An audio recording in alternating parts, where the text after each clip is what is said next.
Você está ouvindo Devocional Robert Murray M'Cheyne.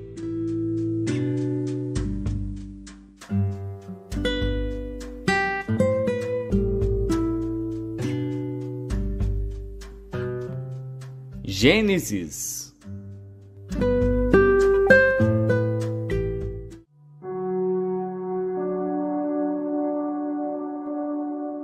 Gênesis, capítulo 43. E a fome era gravíssima na terra. E aconteceu que, como acabaram de comer o mantimento que trouxeram do Egito, disse-lhes seu pai: Voltai, comprai-nos um pouco de alimento. Mas Judá respondeu-lhe dizendo: Fortemente nos protestou aquele homem, dizendo: Não vereis a minha face, se o vosso irmão não vier convosco. Se enviares conosco o nosso irmão, desceremos, e te compraremos alimento. Mas se não o enviares, não desceremos. Porquanto aquele homem nos disse: Não vereis a minha face, se o vosso irmão não vier convosco. E disse Israel: Por que me fizeste tal mal, fazendo saber àquele homem que tinhais ainda outro irmão? E eles disseram: Aquele homem particularmente nos perguntou por nós e pela nossa parentela, dizendo: Vive ainda vosso pai? Tendes mais um irmão?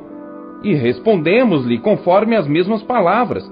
Podíamos nós saber que diria: Trazei vosso irmão? Então disse Judá a Israel seu pai: Envia o jovem comigo, e levantar-nos-emos e iremos, para que vivamos e não morramos, nem nós, nem tu, nem os nossos filhos. Eu serei fiador por ele, da minha mão o requererás. Se eu não o trouxer e não o puser perante a tua face, serei réu de crime para contigo para sempre. E se não nos tivéssemos detido, certamente já estaríamos segunda vez de volta. Então disse-lhes Israel seu pai: Pois que assim é, fazei isso. Tomai do mais precioso desta terra em vossos vasos, e levai ao homem um presente, um pouco do bálsamo e um pouco de mel, especiarias e mirra, terebinto e amêndoas. E tomai em vossas mãos dinheiro em dobro, e o dinheiro que voltou na boca dos vossos sacos, tornai a levar em vossas mãos. Bem pode ser que fosse erro. Tomai também a vosso irmão, e levantai-vos, e voltai àquele homem. E Deus Todo-Poderoso vos dê misericórdia diante do homem, para que deixe vir convosco vosso outro irmão, e Benjamim. E eu, se for desfilhado, desfilhado ficarei. E os homens tomaram aquele presente, e dinheiro em dobro em suas mãos, e a Benjamim, e levantaram-se e desceram ao Egito, e apresentaram-se diante de José. Vendo, pois, José a Benjamim com eles, disse ao que estava sobre a sua casa: Leva estes homens à casa, e mata reses, e prepara tudo, porque estes homens comerão comigo ao meio-dia. E o homem fez como José dissera, e levou-os à casa de José. Então temeram aqueles homens, porquanto foram levados à casa de José, e diziam: Por causa do dinheiro que dantes voltou nos nossos sacos, fomos trazidos aqui, para nos incriminar e cair sobre nós, para que nos tome por servos e a nossos jumentos. Por isso, chegaram-se ao homem que estava sobre a casa de José, e falaram com ele à porta da casa, e disseram: Ai, senhor meu, certamente descemos dantes a comprar mantimento. E aconteceu que, chegando à estalagem e abrindo os nossos sacos, eis que o dinheiro de cada um estava na boca do seu saco, nosso dinheiro por seu peso, e tornamos a trazê-lo em nossas mãos. Também trouxemos outro dinheiro em nossas mãos para comprar mantimento. Não sabemos quem tenha posto nosso dinheiro nos nossos sacos. E ele disse: Paz seja convosco, não temais. O vosso Deus e o Deus de vosso pai vos tem dado um tesouro nos vossos sacos. O vosso dinheiro me chegou a mim. E trouxe-lhes fora a Simeão. Depois levou os homens à casa de José e deu-lhes água, e lavaram seus pés. Também deu pasto aos seus jumentos. E prepararam o presente para quando José viesse ao meio-dia. porque tinham ouvido que ali haviam de comer pão. Vindo, pois, José à casa, trouxeram-lhe ali o presente que tinham em suas mãos, e inclinaram-se a ele até a terra. E ele lhes perguntou como estavam, e disse: Vosso pai, o ancião de quem falastes, está bem? Ainda vive? E eles disseram: Bem está o teu servo, nosso pai vive ainda. E abaixaram a cabeça e inclinaram-se. E ele levantou seus olhos e viu a Benjamim, seu irmão, filho de sua mãe, e disse: Este é vosso irmão mais novo de quem falastes? Depois ele disse: Deus te dê a sua graça, meu filho. E José apressou-se, porque as suas entranhas comoveram-se por causa do seu irmão, e procurou onde chorar. E entrou na câmara e chorou ali. Depois lavou seu rosto e saiu, e conteve-se e disse: Ponde pão. E serviram-lhe à parte, e a eles também à parte, e aos egípcios que comiam com ele à parte, porque os egípcios não podem comer pão com os hebreus, porquanto é abominação para os egípcios. E assentaram-se diante dele, o primogênito segundo a sua primogenitura, e o menor segundo a sua menoridade, do que os homens se maravilhavam entre si. E apresentou-lhes as porções que estavam diante dele. Porém a porção de Benjamim era 5 vezes maior do que as porções deles todos. E eles beberam, e se regalaram com ele.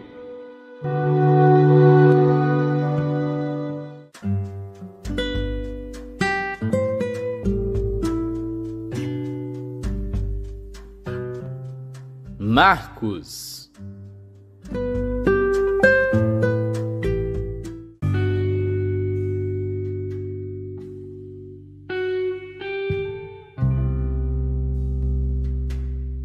Capítulo 13.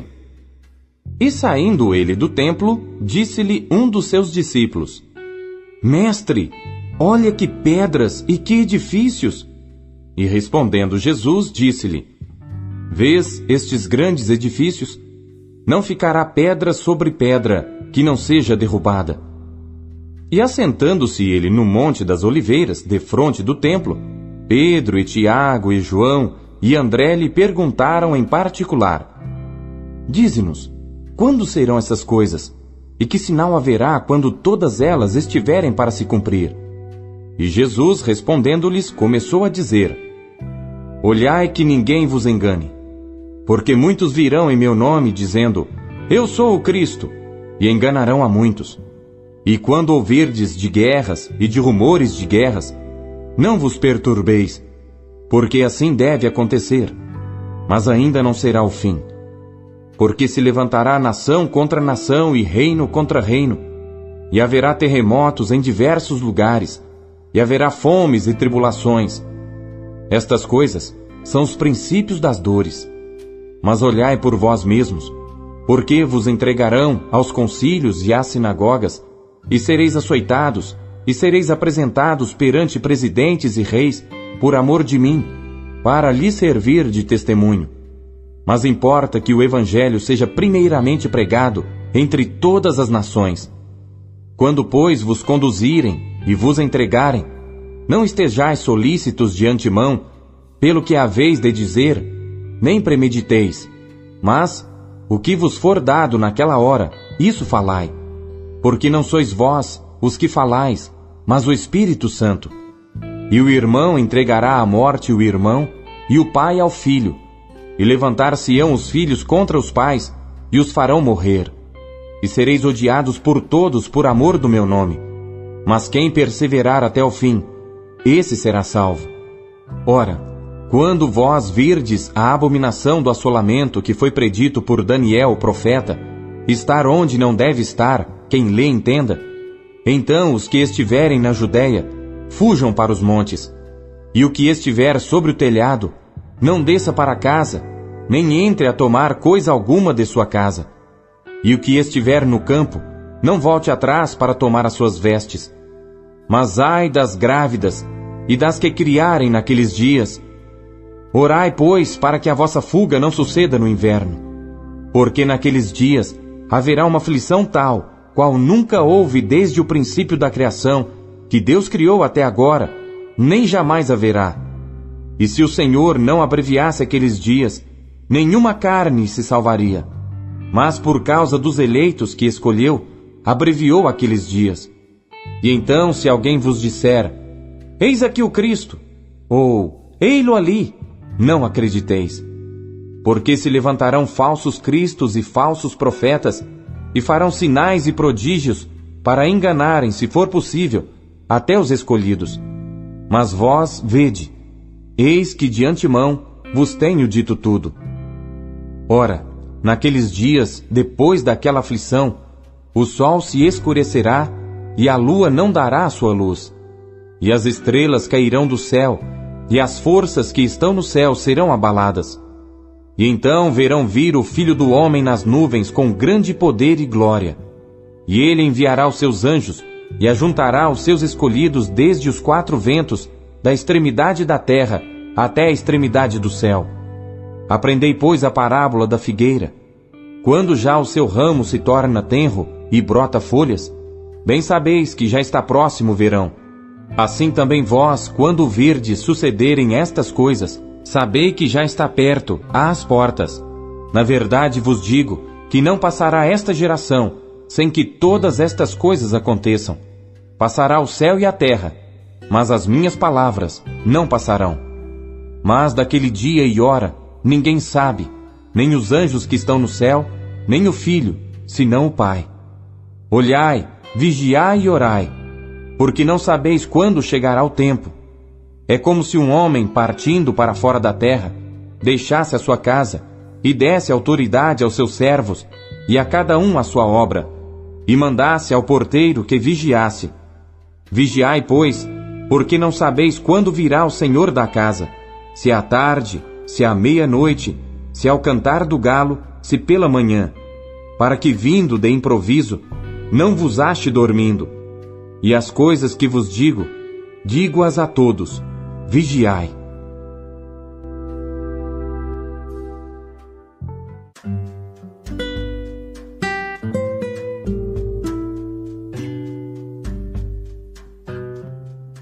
Jó.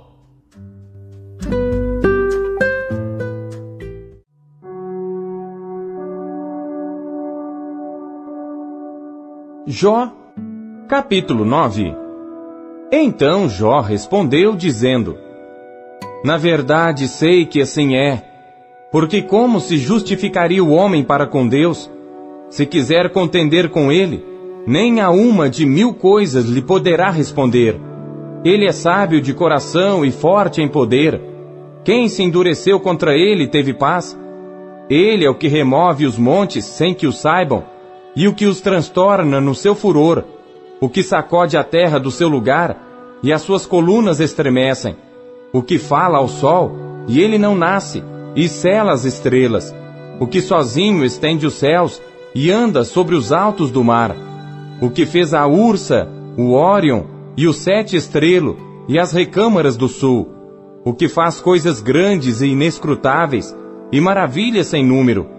Eis que ele passa por diante de mim, e não o vejo, e torna a passar perante mim, e não o sinto. Eis que arrebata a presa, quem lhe fará restituir? Quem lhe dirá, que é o que fazes? Deus não revogará sua ira. Debaixo dele se encurvam os auxiliadores soberbos. Quanto menos lhe responderia eu, ou escolheria diante dele as minhas palavras.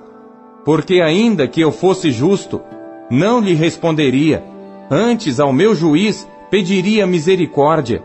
Ainda que chamasse, e ele me respondesse, nem por isso creria que desse ouvidos à minha voz. Porque me quebranta com uma tempestade, e multiplica as minhas chagas sem causa.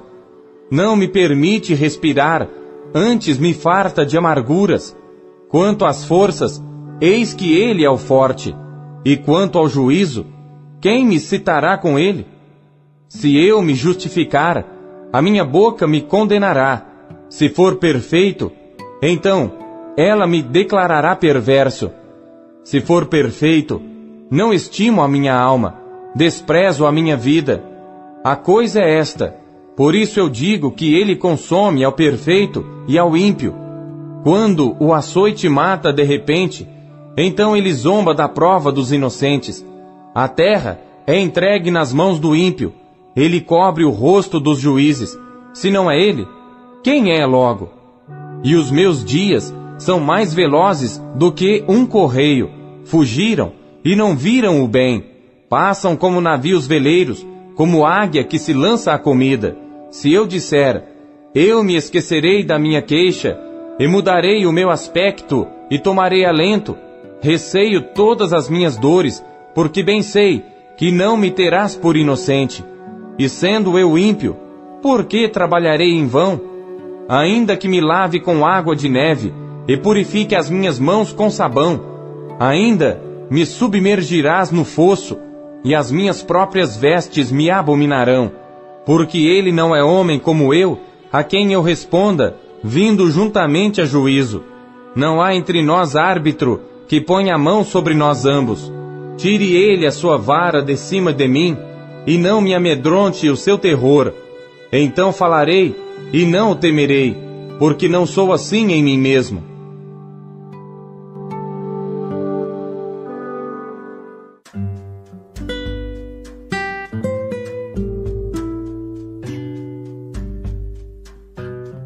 Romanos.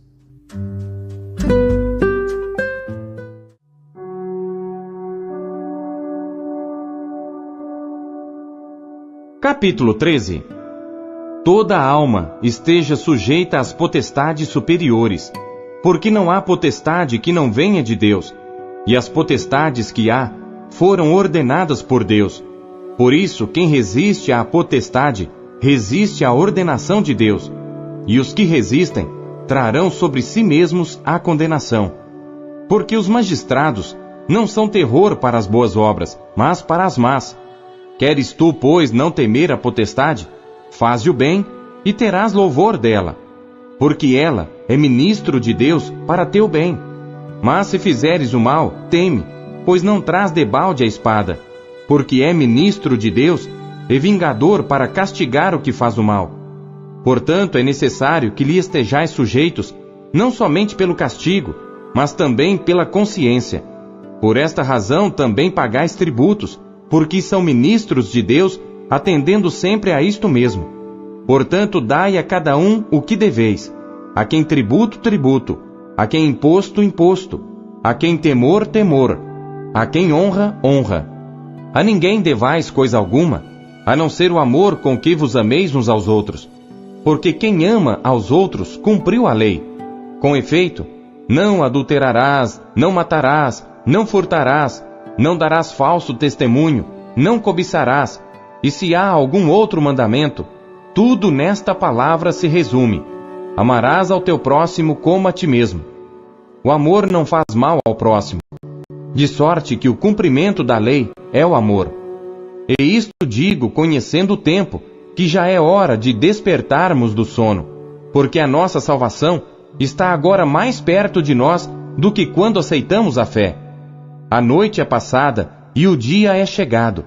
Rejeitemos, pois, as obras das trevas e vistamo-nos das armas da luz. Andemos honestamente como de dia, não em glutonarias, nem em bebedeiras, nem em desonestidades, nem em dissoluções, nem em contendas e inveja. Mas revesti-vos do Senhor Jesus Cristo, e não tenhais cuidado da carne em suas concupiscências. Deus usa cada trecho da sua palavra para falar com você. Você o ouviu hoje? E você acabou de ouvir a leitura devocional Robert McCheyne, o melhor plano de leitura conhecido na história da igreja. Que privilégio, hein? E não esqueça de dar o seu like, curtir e comentar e compartilhar esse vídeo. E você que ainda não adquiriu a sua Bíblia devocional, o melhor plano de leitura já conhecido na história da igreja, é sua oportunidade de fazê-lo agora. Acesse aqui os meios da Marcas Editora para adquirir a sua versão, a sua unidade. Nós temos em várias cores. Nessa cor caramelo maravilhosa, temos nesse lilás que está incrível, temos também nesse azul turquesa e por fim temos também essa que está chiquíssima no tom de cinza. Já acesse QR Code, meios aqui para você já ter a sua própria história com a Bíblia Devocional, como milhares de pessoas estão sendo impactadas pela leitura diária do Devocional Robert McCheyne.